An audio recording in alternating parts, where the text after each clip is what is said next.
I didn't expect to be making this many videos about fairy tale games, but damn it, they just keep coming out.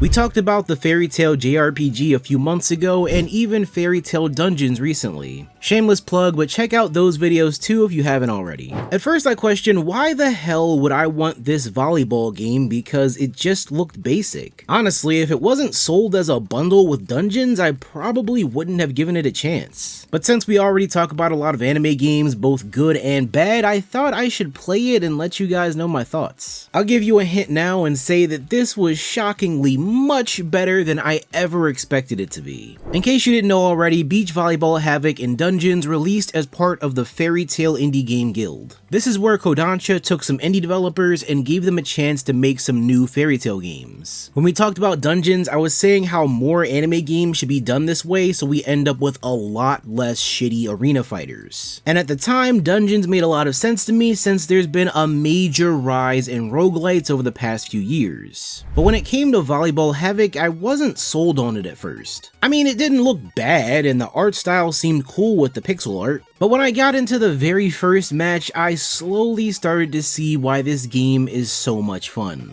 Imagine taking a regular volleyball game but mixing it with something like WarioWare. Now if that sounds like something totally weird, then you're not wrong. The goal is to make the ball touch the ground on your opponent's side 4 times and then you win the match. But every time a team makes a goal, a treasure chest drops with a random ability. These are going to be your magic attacks and you can use them when you collect enough crystals and your characters start glowing. So whenever you have your magic ready and you spike the ball, you can do some really crazy effects that go from being slightly annoying to an absolute nightmare in no time. Some of these can transform the ball to float around and gain wings. And some will summon celestial spirits to screw with the enemy team. Some might even make you turn invisible so you lose track of where you are. And keep in mind that you get a new ability after every goal, so if you're going back and forth on points, you can end up with your screen looking like this in no time. Now keep in mind for a sec that I was playing against a computer, so I think it could keep up with all of that without a problem. But bro, if you played this with another person or even a full squad of 4, that would be insane. Luckily, the controls are pretty forgiving even if you're not super close to the ball. You can easily dive into the right area if you're within range of where it'll land. Plus, you can delay your spikes and throw off your opponent with different timing. And every time you finish a match, you unlock even more characters from the series. They come in bundles of 2 or 3, and it's not like you're just getting some different skins. For the most part, everyone will do the same thing like running around, diving for the ball, going for spikes, etc. But every character starts off with a signature magic attack of their own, with all of them having unique effects. So technically you can come up with some kind of a meta if you think a certain character's ability is stronger than someone else. Just remember that all the rest of the abilities that you get during a match are completely random. And if you think all those abilities are going to be there to help you out, then you are totally wrong. Sure, there's a lot that can throw your enemies off guard, but a lot of my own abilities would screw me up more often than I wanted. Like, being able to increase the movement speed for everyone sounds cool at first until it turns into nothing but chaos by the final round. Beach Volleyball Havoc is one big minigame that can make a fun game night with friends. It's short, sweet, and simple, but it adds a lot of variety into the mix. I thought it was just going to be a filler game that they wanted to tack on with Dungeons just for the hell of it, but surprisingly it ended up being a pretty good time. If all you want to do is jump in, play some matches, and enjoy yourself, this is going to do it for you. Plus, for only $7, you could do a lot worse than this. But let me know your thoughts on Beach Volleyball Havoc in the comments. And if you haven't already, check out my video on Fairy Tail Dungeons to see what that indie game turned out to be like. Subscribe for more videos just like this one, and I'll see you all in the next video.